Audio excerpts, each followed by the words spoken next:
9 जुलाई को काम पर जाने के लिए निकली कविता जाधव घर नहीं लौटी थी। 1 हफ्ते से ज्यादा हो चुका था और कविता की कोई खबर नहीं मिली थी। पुलिस ये पता लगाने की कोशिश कर रही थी कि क्या कविता अपनी मर्जी से कहीं चली गई थी।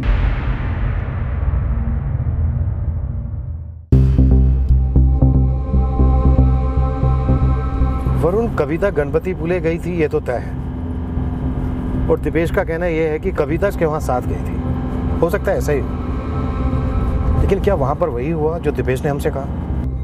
सर, मैंने रवि से भी बात की थी। उसने भी यही कहा था कि कविता गणपतिपुले के पास की जयगढ़ गांव को बिलोंग करती है। हालांकि अब वहां उसका कोई रिश्तेदार नहीं है। वरुण, याद है जब हमने दिपेश की पहली क्वेश्चनिंग की थी तो हमने उससे पूछा था, क्या ऐसा हो सकता है कि कविता किसी और के साथ चली गई हो? आपके कहने का मतलब है कि उसके पति के अलावा कोई और आदमी था उसकी लाइफ में? सर, कहीं ऐसा तो नहीं कि ये दूसरा आदमी कोई और नहीं बल्कि दीपेश ही हो?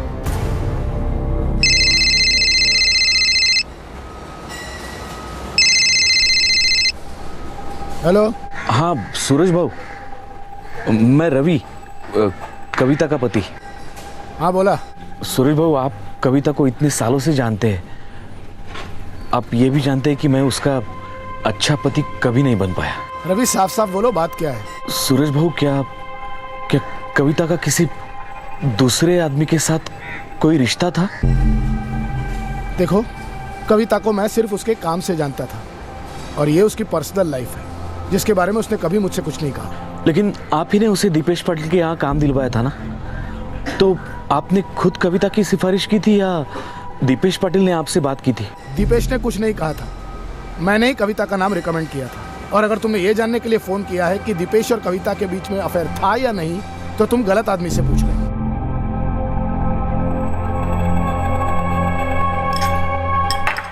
सुनिए, आप 9 जुलाई को ही गणपतिपुले गए थे ना?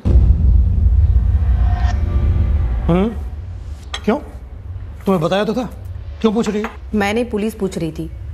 किसी सब इंस्पेक्टर आपटे का फोन आया था, पूछ रहे थे कि आप गणपतिपुले गए थे।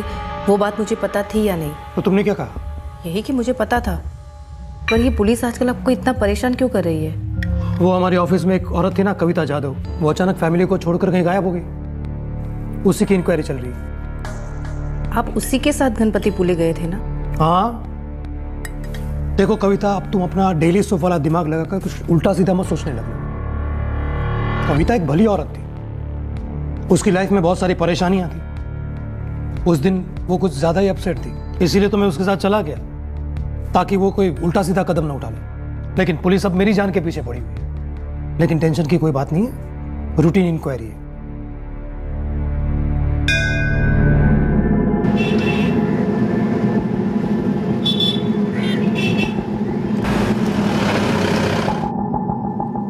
नौ जुलाई को दिपेश पाटिल और कविता जाधव ने जब चेक इन किया तो आपने उनके आईडी प्रूफ तो लिए होंगे? यस सर, फाइल में होंगे, मैं अभी आपको ढूंढ कर देती हूँ।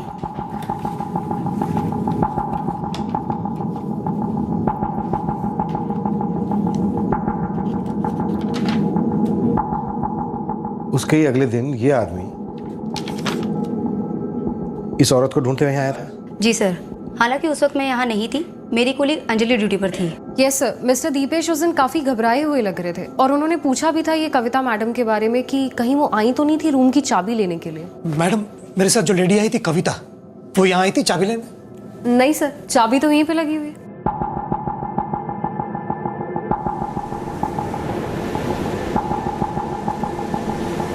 ये ध्यान से देख। नारियल की तरह मेरे को सबके शकल भी एक जैसी लगती है। वैसे ये आदमी जिसकी फ़ोटो दिखाई आपने, इसका चेहरा बराबर याद है। ये 2 बार आया था यहाँ एक औरत के बारे में पूछने के लिए। अरे भाव, उस औरत को देखा जो मेरे साथ वहाँ पे बैठी हुई थी? औरत मेरे साथ बैठी थी ना वहाँ पे? नहीं साहब, मेरा ध्यान नहीं था उधर।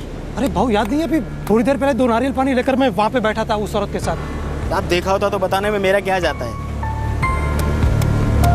साहब। वो आदमी थोड़ी देर बाद फिर से पूछने आया था, काफ़ी डरा हुआ था, इसलिए साहब उसकी शक्ल दिमाग में छप गई।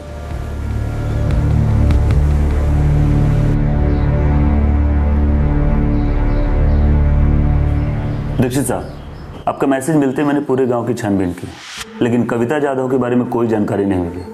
हाँ, वो थी इसी गांव की, लेकिन अब उसका कोई रिश्तेदार यहाँ नहीं रहता। यानी दिपेश सच कह रहा है, कविता उसके साथ गणपतिपुले गई थी? और फिर वहीं से कहीं चली गई। और सर कविता का मोबाइल भी गणपति पुले में ही स्विच ऑफ हुआ था। गवाह और सबूत दोनों से यही साबित हो रहा है। हो सकता है कविता ने गणपति पुले पहुंचने के बाद यह फैसला लिया हो कि उसे आगे क्या करना है और फिर चल पड़ी हो अपनी नई मंजिल की ओर। नहीं साहब, मैं अभी भी नहीं मान सकता हूँ कि कविता इस तरह हमें छोड़कर जा सकती है। हमने उन्हें ढूंढने में कोई कसर नहीं छोड़ी। हम उनके गांव भी होकर आए लेकिन कुछ पता नहीं चला।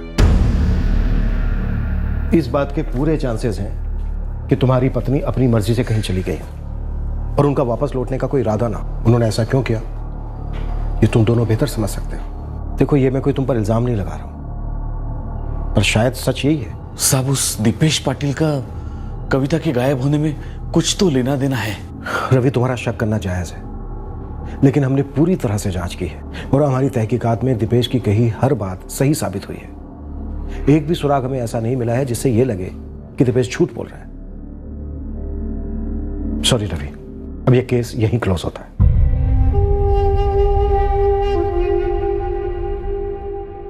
अपनी उदासी को समेटे रवि फिर से काम पर लग गया।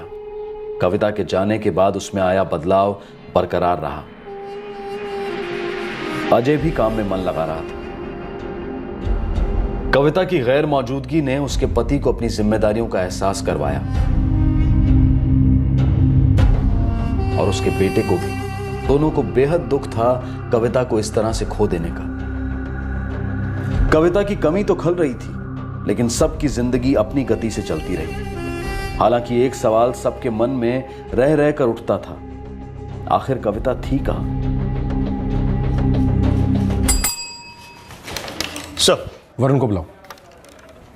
जी सर। वरुण, कविता जाधव केस में कोई अपडेट हुई? उसने अपने पति, बेटे या बॉस को कोई कॉल किया हो? लगता तो नहीं है सर। मैंने उन सबसे कह रखा है कि अगर कविता उन्हें कांटेक्ट करे तो हमें तुरंत इन्फॉर्म करे। वैसे कुछ खटक रहा है क्या आपको सर? पता नहीं। इस केस के बारे में जब भी सोचता हूं हमेशा यह केस मुझे अधूरा ही लगता है। 9 जुलाई को एक औरत बिना बताए अचानक कहीं चली गई। फिर वो अपने पति के मोबाइल पर एक मैसेज भेजती है कि वो अब कभी नहीं आएगी, और फिर उसके अगले दिन 10 जुलाई को वापस मैसेज भेजती है। क्यों? दोबारा मैसेज भेजने की क्या जरूरत थी? मुझे लगता है सर, शायद कविता के लिए यह फैसला लेना आसान तो नहीं रहा होगा। उसने जब पहला मैसेज भेजा होगा तो उस वक्त वो श्योर नहीं होगी। वो शायद अपने फैसले पर दोबारा सोचना चाहती होगी और अगले दिन उसने तय कर लिया कि उसे क्या करना है। क्या यह भी हो सकता है कि ये पूरी कहानी मनगढ़ंत हो? ऐसा तो तभी हो सकता है सर जब किसी का इरादा कविता को नुकसान पहुंचाने का, शायद जान से मार डालने का। अभी किसी नतीजे पर पहुंचना बहुत मुश्किल है। वरुण, एक काम करो, डायरी में मिसिंग कंप्लेंट फाइल करो। मुझे नहीं लगता अभी इस केस में इससे ज्यादा कुछ किया जा सकता है। तहकीकात में पुलिस के हाथ कुछ नहीं लगा था, लेकिन तहकीकात खत्म होने के कुछ महीनों बाद फाइलों के नीचे दबा कविता जाधव का केस फिर से उभर कर आया।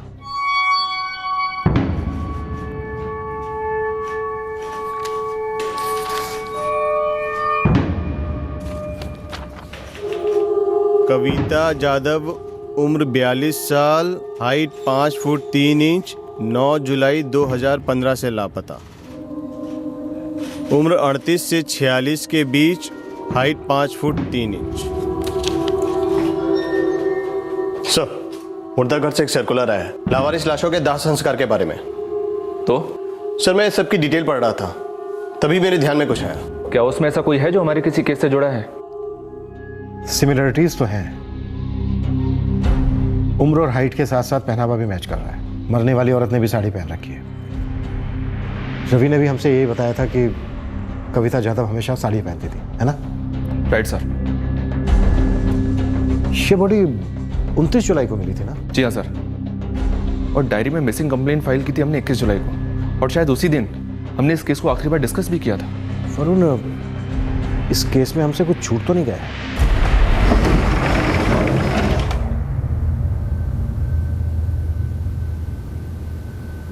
लाश काफी सड़ी हुई हालत में हमें नूपुर नाका के पास मिली थी। कब मिली थी लाश? 29 जुलाई की सुबह, एक टूटे हुए मकान में।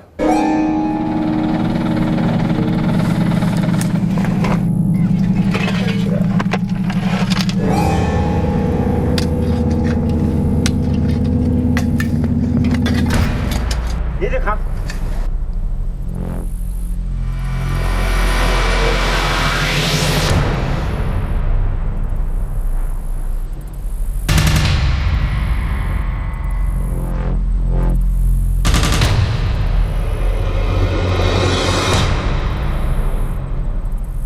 बॉडी इतनी सड़ चुकी थी कि पहचान पाना नामुमकिन था।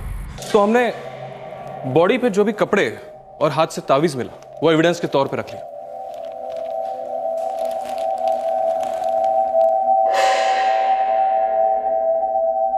एग्जैक्ट दिन कह पाना बड़ा मुश्किल है। लाश काफी बुरी तरह से सड़ चुकी थी। हाँ, लेकिन मौत को 1 हफ्ते से ऊपर हुआ होगा। मौत हुई कैसे? स्कल में मल्टीपल फ्रैक्चर्स है, विंड पाइप भी चोक हो चुकी थी। इसका मतलब मौत या तो ब्रूटल असॉल्ट से हुई है या फिर गला घोटने से। अगर जुलाई के महीने में इस बॉडी की आपने डिटेल सर्कुलेट की थी तो फिर हमें मिली क्यों नहीं? ये मुझे नहीं पता, लेकिन मेरे पास रिकॉर्ड है। हमने स्टेट के सारे पुलिस स्टेशंस में सर्कुलर भेजा था, जैसे कल फाइनल सर्कुलर भेजा, क्योंकि इस लाश का जल्द से जल्द दाह संस्कार कराना बहुत जरूरी है।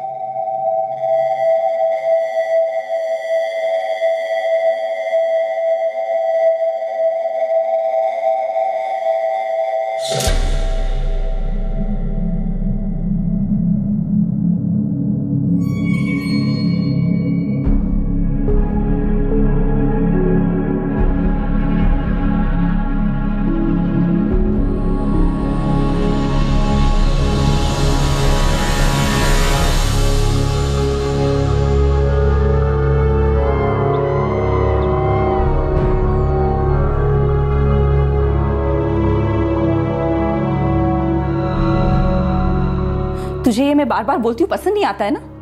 एक दिन ये बोलना भी बंद कर दूंगी, उस घर में रहना भी। फिर ढूंढ लाना किसी को जो तुम दोनों का ख्याल रखे और तुम दोनों को झेले भी।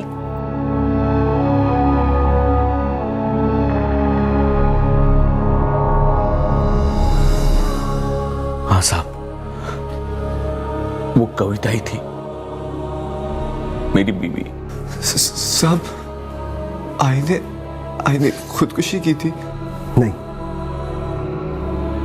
पोस्टमार्टम रिपोर्ट के मुताबिक उन्हें मारा गया, हत्या की गई थी उनकी। आप दोनों ने ताबीज और साड़ी देखकर उनकी पहचान तो कर ली है, फिर भी हमें डीएनए टेस्ट करवाना होगा। साहब, उस दिपेश का हाथ है इसमें। उसकी एक भी बात पे मुझे पहले से यकीन नहीं था। मैं कविता को 22 सालों से जानता हूं साहब। वो इस तरह हमें छोड़ के नहीं जा सकती। वो उस दिपेश के साथ इतनी दूर इस तरह क्यों जाएगी? हाँ साहब, बाबा बिल्कुल सही कह रहे। हाँ, ऐसा कभी नहीं कर सकती। सब वो दिपेश को छोड़ना मत। उसकी हर बात झूठी है साहब। उसी ने मारा है कविता को, उसको छोड़ना मत साहब।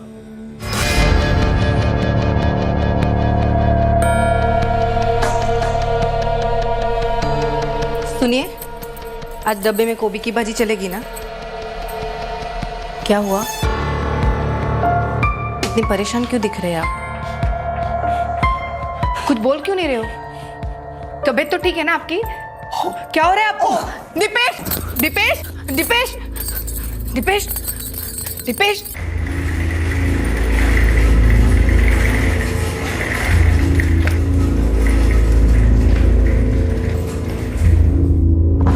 सर, दीपेश पाटिल को हार्ट अटैक आया है।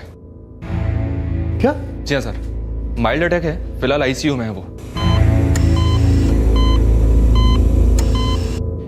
खतरे की कोई बात नहीं है, बहुत ही माइल्ड अटैक था। डॉक्टर, हम दीपेश पाटिल से कुछ सवालात करना चाहते हैं। आपके हिसाब से कब मुनासिब होगा? अगले 48 घंटों तक हम उन्हें ऑब्जर्वेशन में रखने वाले हैं। अगर सब नॉर्मल रहा तो 2 से 3 दिन बाद आप अपनी कार्रवाई कर सकते हैं। वरुण, मुझे लगता है दीपेश और कविता के बीच सिर्फ बॉस और एम्प्लॉय का रिलेशन नहीं था, जैसा कि दीपेश ने कहा। सर, दीपेश का कहना था कि कविता गणपतिपुले से गायब हुई थी, जबकि उसकी लाश मिली पनवेल से। हो सकता है दोनों वापस लौटे हों। ये दीपेश हमें पूरी कहानी नहीं सुना रहा है। हालांकि कविता के फोन रिकॉर्ड्स से तो ये नहीं लगता कि वो मुंबई वापस लौटी थी। सर, एक ऐसे अजीब सा थॉट मेरे दिमाग में आया है। क्या ऐसा नहीं हो सकता कि एक शराबी निकम्मे पति को पता चला कि उसकी बीवी किसी के साथ चली गई है, अब वो वापस कभी लौट कर नहीं आएगी। इस बात पे उसे गुस्सा आया, उसने अपनी पत्नी को ढूंढा और मार दिया। उसके बाद हमारे पास आया FIR लिखवाने। वरुण, हम कोई भी पॉसिबिलिटी रूल आउट नहीं कर सकते, लेकिन रवि अपनी पत्नी को क्यों मारेगा? वो तो पूरी तरह से अपनी पत्नी के ऊपर निर्भर था। उसको तो ये तक नहीं मालूम था कि उसकी पत्नी काम कहाँ करती है। शुरुआत में ऐसा लग रहा था कि कोई केस ही नहीं था, एक औरत का निजी फैसला था जो अपनी पारिवारिक जिंदगी से तंग आकर कहीं चली गई थी। फिर एक मोड़ पर हल्का सा मिसिंग केस का एंगल जुड़ा, लेकिन अब कविता की लाश के पोस्टमार्टम के बाद यह साबित हो गया था कि यह एक मर्डर केस है। लेकिन अब भी यह केस नतीजे से कोसों दूर था। कत्ल की वजह, कातिल और क्या हुआ था कविता के साथ, इसका पता चलना अभी बाकी था। क्या बात है पाटिल साहब, आज आप अपनी फिलॉसफी नहीं सुना रहे? हा? कोई बात नहीं, मैं सुनाता हूं। इंसान को अपने कर्मों की सजा इसी जन्म में भुगतनी पड़ती है और तुम्हें भी भुगतनी पड़ेगी। किस बात की सजा सर? आप तो ऐसे कह रहे हैं जैसे मैं कोई क्रिमिनल हूं।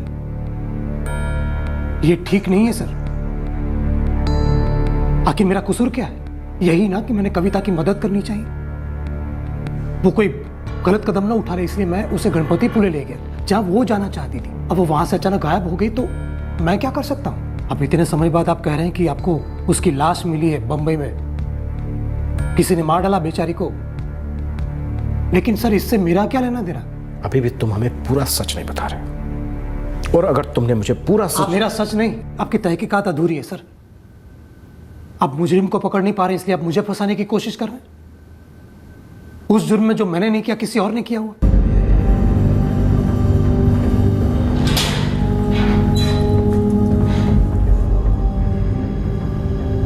लगातार 3 दिनों तक दीपेश की काफी सख्ती से पूछताछ की गई, लेकिन वो अपने बयान पर अड़ा रहा। ऐसा कुछ सामने नहीं आ रहा था जो इस केस को उसके नतीजे तक पहुंचा सके। इस दौरान कविता का पति रवि पुलिस स्टेशन आता रहा, इस सवाल का जवाब जानने कि आखिर दीपेश ने कविता को क्यों मारा, लेकिन पुलिस के पास इसका कोई जवाब नहीं था। सर, हम लोग अभी तक ये मानकर चल रहे थे कि कविता गणपतिपुले गई थी। सर, ऐसा भी तो हो सकता है कि कविता गणपतिपुले गई ही ना हो। तुम कहना क्या चाहते हो गौरव? सर, ये दीपेश अपनी बात से टस से मस नहीं हो रहा है। शायद इसलिए क्योंकि उसने हर चीज को पहले से प्लान किया था और उसी प्लान के मुताबिक हर कदम उठाया गया।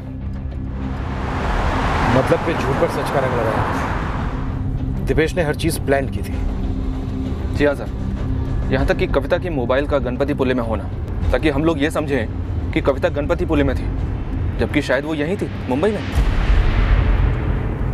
घबराओ मत संध्या, मैंने कुछ नहीं किया, यकीन करो मेरा। ये लोग मुझे खामखा फंसाने की कोशिश कर रहे हैं, लेकिन कामयाब नहीं होंगे, देख लेना। संध्या, संध्या रो मत।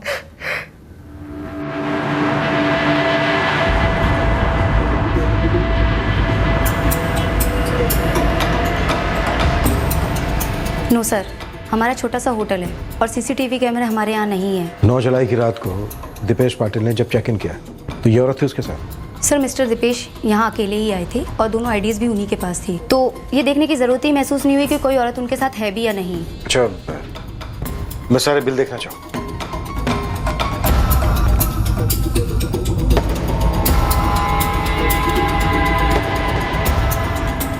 दीपेश पाटिल ने 2 कप चाय मंगवाई थी। सर, अगर बिल में लिखा है तो डेफिनेटली मंगाई होगी। ये औरत है वो?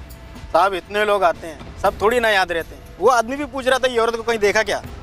साहब, मेरे को सचमुच में याद नहीं था। उसने 2 नारियल लिए थे, ये याद है? हाँ, वो बरोबर याद है, और रहेगा ही ना साहब। 2 बार आया था मेरे पास, एक ही रिकॉर्ड बजाया जा रहा था।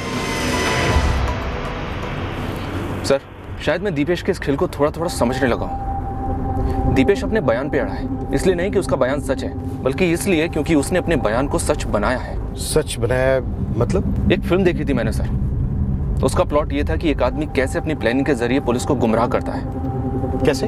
वो सच का भ्रम क्रिएट करता है सर, सच और झूठ की ऐसे मिलावट करता है कि लोग उसके झूठ को सच मान लेते हैं। फिर वो अनजान लोगों को, मासूम लोगों को अपना मोहरा बनाकर अपने झूठ को सच साबित करता है, और वो लोग भी ये मान लेते हैं कि जो भी उन्होंने कहा वो सच है, जबकि वो था झूठ।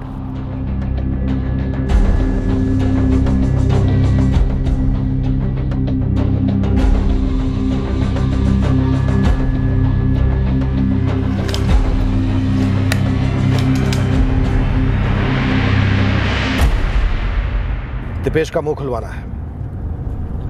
सच का भ्रम पैदा करके वो सजा से बच निकलेगा, ये उसका भ्रम है, और उसका ये भ्रम मैं उसकी हड्डियों समेत तोड़ूंगा।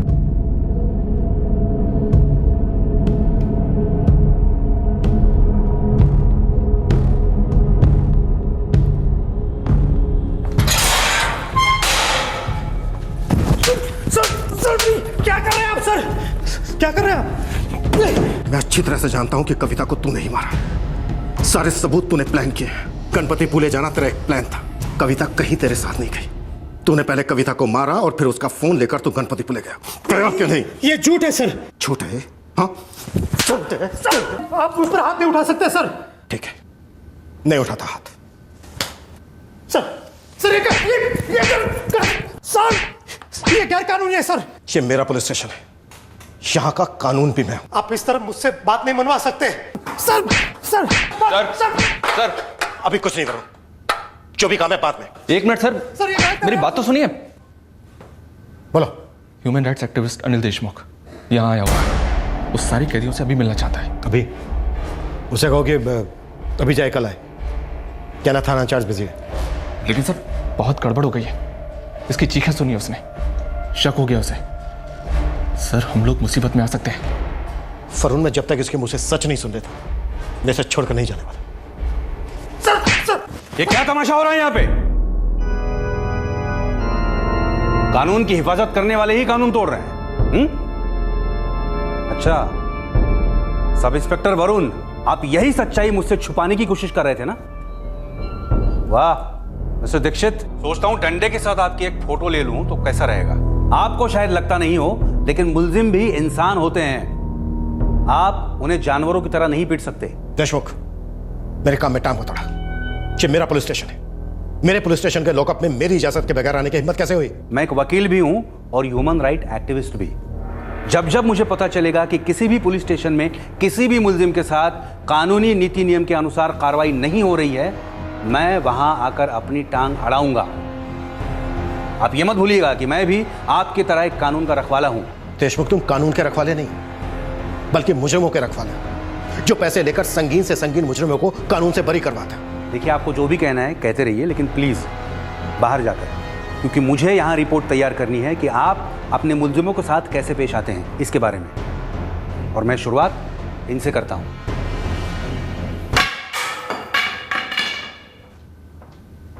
वरुण साहब, क्या बताएंगे कौन है ये आदमी? सर मेरा नाम दीपेश पाटिल है।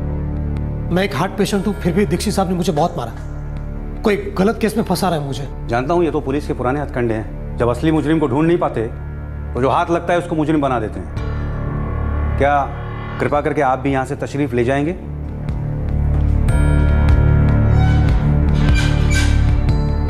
तो मिस्टर दीपेश। जी सर। क्या ऑफिसर दीक्षित ने आपको मारा? सिर्फ हाथ से नहीं, डंडे से भी मारा सर। वो मुझसे उस जुर्म का जबरदस्ती कन्फेशन करवाना चाह रहे हैं जो मैंने किया ही नहीं। क्या केस है आपका?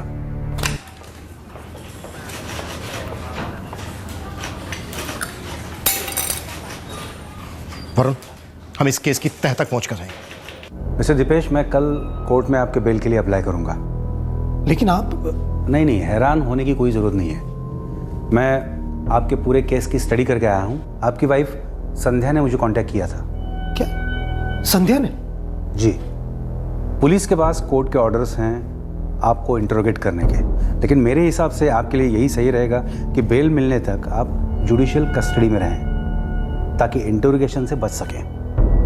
डरिए मत, मैं हूं। अब बात करते हैं आपके केस की। देखिए, सीधी सी बात है कि आपके केस में आपके अलावा दूसरा कोई सस्पेक्ट है नहीं। मैंने स्टेटमेंट भी पढ़ा है आपका।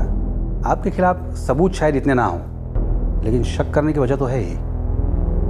बहुत लंबी कानूनी लड़ाई लड़नी पड़ेगी आपको खुद को निर्दोष साबित करने के लिए, क्योंकि आप ही वो आखिरी इंसान थे जो मरहूम कविता जाधव के साथ आखिरी बार देखे गए। तो फिर मैं यहाँ से निकलूंगा कैसे? देखिए मिस्टर दीपेश, मैं आपको सिर्फ यहाँ से नहीं, जुडिशियल कस्टडी से भी निकालना चाहता हूँ, लेकिन छोटी सी अड़चन है। पुलिस को एक क्लू मिला है जो बेल मिलने में प्रॉब्लम दे सकता है। कैसा क्लू? देखिए, 9 जुलाई को आपकी कार मुंबई गोवा हाईवे पर एक टोल नाके पे लगे सीसीटीवी में स्पॉट हुई है। रात का वक्त था, आप कार में अकेले थे उस वक्त। कविता जाधव आपके साथ नहीं थी, और वो होटल अर्पिता लॉज, वहाँ पे तो कोई सीसीटीवी था नहीं, इसलिए वहाँ से आप बच निकले। लेकिन ये जो टोल नाके की सीसीटीवी फुटेज है, ये केस को आपके खिलाफ ले जा सकती है। क्या आपने वो फुटेज देखी? नहीं, लेकिन मेरे कुछ सोर्सेज हैं पुलिस में जिसके बारे में मैं अभी आपको बता नहीं सकता। उनके पास ये फुटेज है जिसे पुलिस कोर्ट में पेश करेगी, जिससे उन्हें ये पता चलेगा कि आपकी ये गणपति पुले वाली कहानी जो है वो बनावटी थी। ये नामुमकिन है। देखिए मिस्टर दीपेश, मैं यहाँ ये तय करने नहीं आया हूँ कि पुलिस के लिए क्या मुमकिन है और क्या नामुमकिन। मैं आपका वकील हूँ और मेरा काम है आपको बचाना। आपकी सज़ा में नहीं, आपकी रिहाई में मेरा फ़ायदा है। और देखिए, ये तभी मैं कर सकता हूँ जब मुझे पता हो कि एग्जैक्टली क्या हुआ था।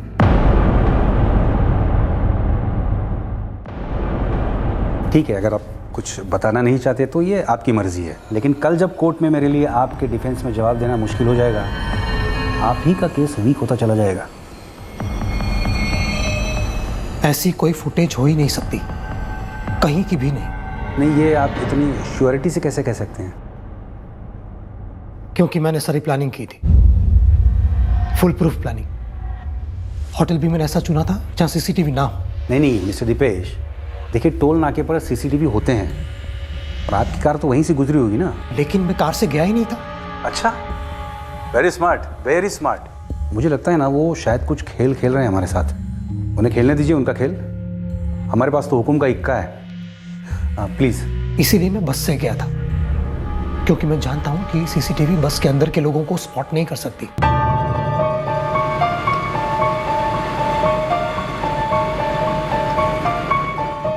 मैं कविता का मोबाइल हर जगह लेकर गया था, उसका आधार कार्ड भी मेरे पास था, उसी की कॉपी मैंने होटल में दी थी। अच्छा, मतलब कविता गणपतिपुले गई नहीं थी? नहीं, जब उसने मेरा ऑफिस ज्वाइन किया था तब मेरा सब कोई इरादा नहीं था उसे किसी भी प्रकार का रिश्ता रखने का।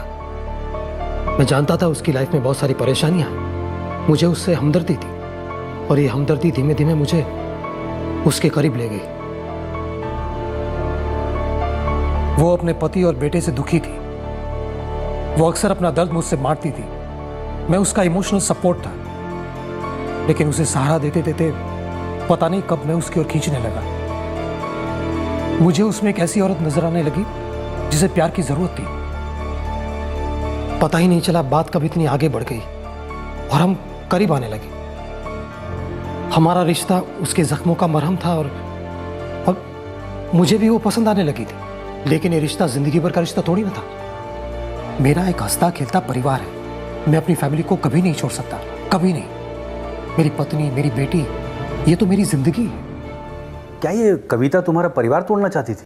ये तो मैं नहीं जानता, लेकिन वो अपने परिवार से दूर जाना चाहती थी और उसे ऐसा लगता था कि मैं वो जरिया बन सकता हूं जिससे वो अपने परिवार से दूर जा सकती है।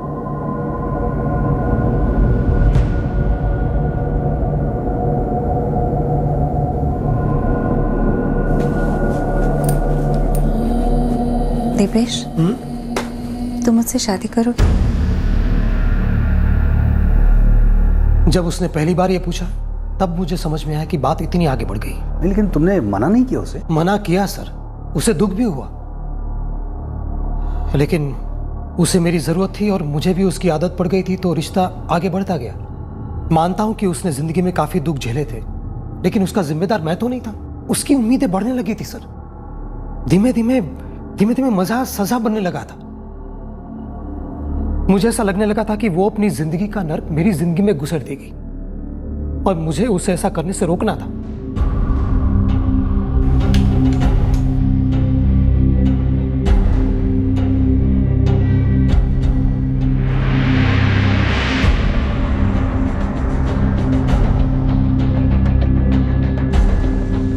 उस फिल्म में मैंने देखा कि एक आम आदमी किस तरह चालाकी से झूठ को सच बना देता है, कैसे अपने जुर्म से बच निकलता है। और कविता ने देखा कि एक आम आदमी अपने परिवार को बनाए रखने के लिए क्या कुछ नहीं करता।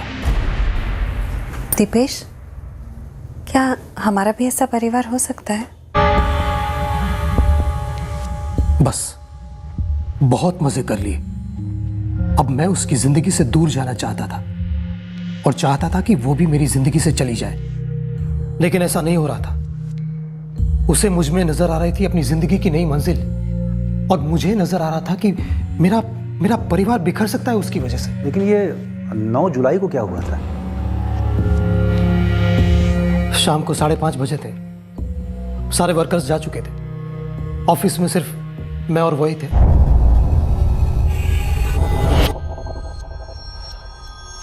देखो कविता, फिर से अपना शादी का पुराण शुरू मत कर देना प्लीज। मैंने तो सोचा था मैं अपने लिए एक नई जिंदगी ढूंढ लूंगी तुम्हारे साथ।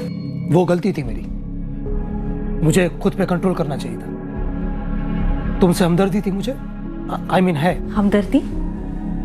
तुम्हें मुझसे सिर्फ हमदर्दी है और कुछ नहीं? हाँ, और कुछ नहीं। तुम्हारा दुख, तुम्हारा दर्द सब सच है, लेकिन उसकी दवा मैं नहीं हूं। तुम्हें डर है ना कि मेरा दुख तुम्हारी जिंदगी को दर्द से भर देगा? अभी से दुख भर दिया है कविता। मेरी मत मारी गई थी जो मैंने तुमसे रिश्ता रखा। अब ये रिश्ता मेरे लिए बोझ बन गया, बोझ। देखो कविता, समझने की कोशिश करो। तुम अपनी फैमिली को छोड़ना चाहती हो क्योंकि तुम उनसे दुखी हो। मैं खुश हूं अपनी फैमिली के साथ। तो फिर तुम मेरे पास क्यों आए थे? मजे करने के लिए? तो क्या एक्सपेक्ट करती हो तुम मुझसे? शादी कर लूं तुमसे जस्ट बिकॉज हम साथ में सोए? एक बात समझ लो, मैं तुम्हारे लिए अपने घर को नहीं तोड़ सकता। तुम्हें अपनी खुशी, अपनी मंजिल कहीं और ढूंढनी होगी। मैं नहीं हूं तुम्हारी मंजिल। मैं हाथ जोड़ के विनती करता हूं तुमसे, मेरी जिंदगी, मेरा ये ऑफिस छोड़ के चली जाओ प्लीज। कितनी आसानी से कह दिया ना तुमने। तुम्हें मेरी फीलिंग्स की तो कोई कदर ही नहीं है। तुम्हें सिर्फ मेरा जिस्म चाहिए था। तुम्हारे लिए मैं एक टाइम पास। देखो कविता, जो कुछ हुआ दोनों की मर्जी से हुआ। खुद को विक्टिम बनाकर मुझे गिल्टी फील करवाने की कोशिश मत करना। गिल्टी हो? 22 सालों से मैं घुट रही हूं। मेरा दर्द, दुख, मेरी जिंदगी तुम्हारे सामने मैंने खोल के रखी थी, लेकिन तुम्हें सिर्फ मेरे जिस्म में दिलचस्पी थी। सब कुछ जानते थे तुम, फिर भी तुमने मुझे झूठे वादे किए, ये झूठा दिलासा दिलाया कि तुम मुझे उस नर्क से निकालोगे, और आज तुम मुझे कह रहे हो कि उस नर्क में वापस चली जाओ। तो क्या चाहती हो मुझसे तुम? अपनी फैमिली को उस नर्क में धकेल दूं? अपनी बीवी को तलाक दे दूं? जब मेरे साथ सो रहे थे तब तो तुम्हें अपनी फैमिली और बीवी याद नहीं आ रही थी। आज अचानक तुम्हें अपनी बीवी की बड़ी फिक्र हो रही है। तुम बहुत बड़े कमीने हो दीपेश। सच तो यह है कि तुम अपनी बीवी से बोर हो रहे थे, इसलिए तुम मेरे साथ आके सोते थे। तुम्हें वो खुश नहीं रख पाती थी ना, इसलिए तुम मेरे पास खुशी ढूंढते थे। क्यों? मिलो तुम्हारी बीवी से, उसे बता तो दूं पतियों को कैसे खुश रखा जा सकता है, या फिर ये बताओ उससे कि उसके पति को मैं इतने टाइम से कैसे खुश रख रही हूं। मुझे धमकी मत देना। मैंने किसी की जिंदगी बर्बाद नहीं की। तुम्हारी जिंदगी पहले से बर्बाद थी। ठीक है, फिर देख लो। अभी जब एक बर्बाद औरत किसी और की जिंदगी बर्बाद करने की ठान लेती है ना, तो क्या होता है? क्यों डर गए? मैं बहुत डर गया था। वो अपनी जिंदगी में खुशी लाने के लिए मेरी जिंदगी बर्बाद करने पर उतारू थी। वो एक चोट खाई औरत थी जो कुछ भी कर सकती थी। मुझे ऐसा लगा कि उसे रोकना होगा।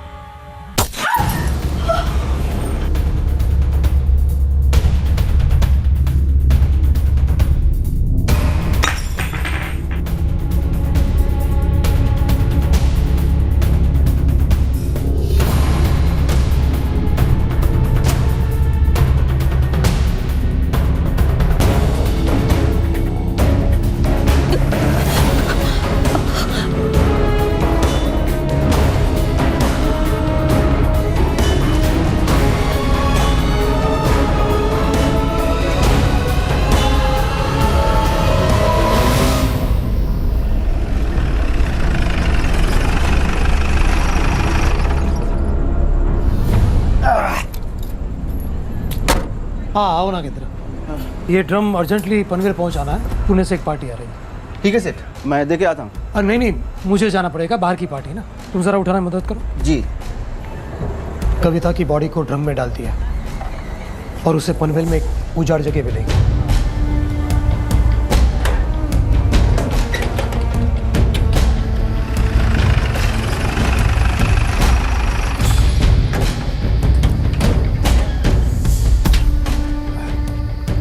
यहाँ पर ठीक है सेठ जी, मैं रुकता हूँ ना, आप अकेले कैसे? अरे नहीं, पार्टी से बात हुई है, उनके 4-5 आदमी आ रहे हैं, वो लोग उठा लेंगे। ये लो, रखो। अरे इसकी क्या जरूरत है सेठ जी? रखो, रास्ते में चाय पानी कर लेना, मैं टैक्सी से आ जाऊंगा। जी जी जी सेठ।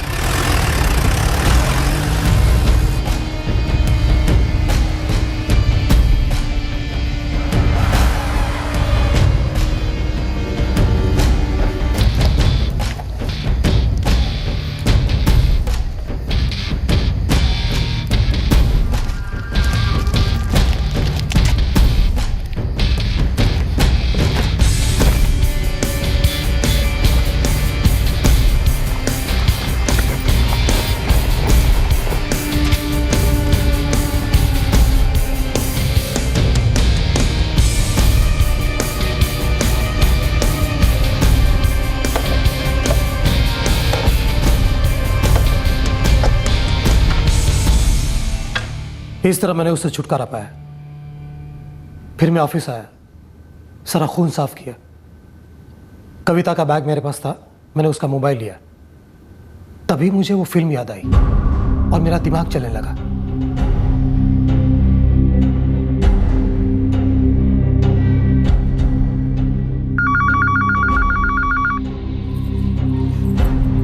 अरे कहाँ हो आप? कब से फोन लगा रही हूँ। हाँ, वो मैं जरा बिजी था। अच्छा सुनो, मुझे अभी के अभी गणपतिपुले जाना होगा। गणपतिपुले? ऐसे अचानक? हाँ, वो एक अर्जेंट काम है, मैं आके बताता हूँ। ठीक है।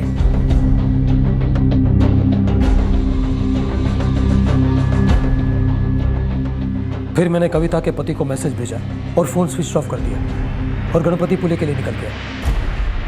अगले दिन सुबह मैंने गणपतिपुले से कविता के पति को फिर से मैसेज किया ताकि अगर पुलिस इन्वेस्टिगेशन हो तो ये साबित हो सके कि कविता गणपतिपुले में ही थी। अच्छा खेल खेला है आपने, एकदम दिमाग से।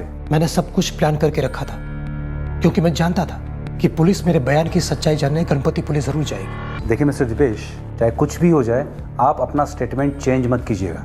जी। आप निकल आओगे इस केस, डोंट वरी। दरवाजा खोलना।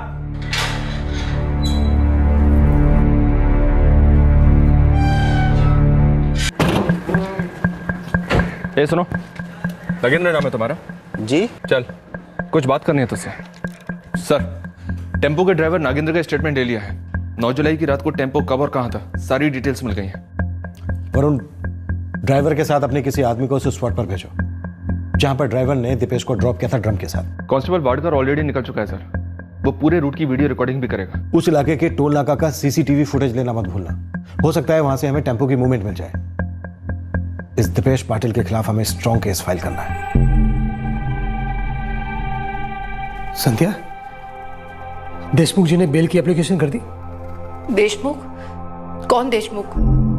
तुमने जिसे भेजा था वो वकील? मैंने नहीं तो, उल्टा मैं आपसे पूछने वाली थी कि मैं किसी वकील को कंसल्ट करूं। तो वो कौन था?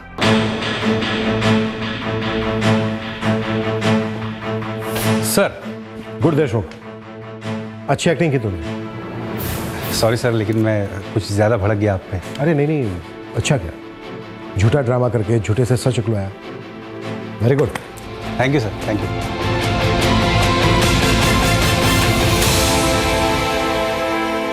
ऐसे कैसे हो सकता है? अनिल देशमुख नाम था उसका, ह्यूमन राइट्स का भी कुछ काम करता था। पाटिल साहब, वो अनिल देशमुख कोई वकील नहीं, बल्कि हमारे ही डिपार्टमेंट का एक कांस्टेबल है। जी। क्या है पाटिल साहब, आपके जैसे क्रिमिनल सोचते हैं कि वो टीवी और फिल्में देखकर क्राइम करने के नए नए तरीके सीख सकते हैं और उतनी ही चालाकी से उन्हें छिपा भी सकते हैं। क्राइम ना कितनी भी अच्छी प्लानिंग के साथ कर लो, लेकिन अपराधी की एक ही मंजिल होती है और वो है सलाखों के पीछे।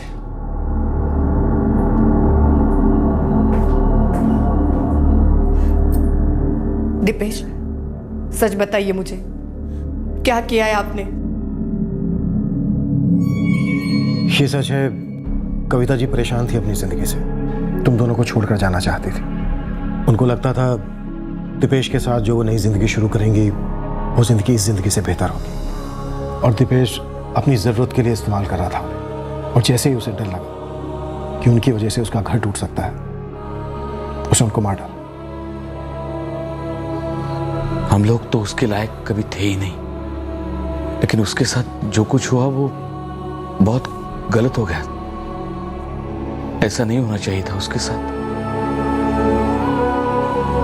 दीपेश पर हत्या के लिए आईपीसी की धारा 302, सबूत मिटाने के लिए धारा 201 लगाई गई है। फिलहाल वो न्यायिक हिरासत में है। दीपेश ने एक फुल प्रूफ प्लान बनाया था, एक परफेक्ट एलिबी क्रिएट की थी, अपने जुर्म पर पर्दा डालने का पूरा इंतजाम किया था, लेकिन ये फुल प्रूफ प्लान फेल हो गया। शायद कविता अपनी तकलीफों से बाहर निकल सकती थी, बजाय एक ऐसे रिश्ते में उलझने के जिसमें नजर आ रहा समाधान दरअसल एक भ्रम था जिसका कोई अस्तित्व नहीं था। हर इंसान की अपनी समस्याएं होती हैं और वो अपने तरीके से उसका समाधान खोजता है। इस पर फैसला सुनाने का किसी को कोई हक नहीं है। लेकिन अपनी समस्याओं से जूझ रहे इंसान को यह पता होना चाहिए कि उसकी तकलीफ में सहारा देने वाले शख्स की मदद कर पाने की भी एक हद है, एक सीमा है, जिसे कभी पार नहीं करना चाहिए। क्योंकि सच यही है कि आखिर में इंसान को अपनी तकलीफों का हल खुद ही ढूंढना पड़ता है। अपनी मंजिल, अपनी आजादी को हासिल करने की जिम्मेदारी इंसान की खुद की है और इसे वो किसी दूसरे पर थोप नहीं सकता। फिर मुलाकात होगी अगले एपिसोड में और खुलासा करेंगे एक और जुर्म का। तब तक सतर्क रहें, सुरक्षित रहें और देखते रहें क्राइम पेट्रोल सतर्क। सबक एक को सीख हम सबको। जय Hind. For more updates subscribe to our channel, click the show links and enjoy watching the videos.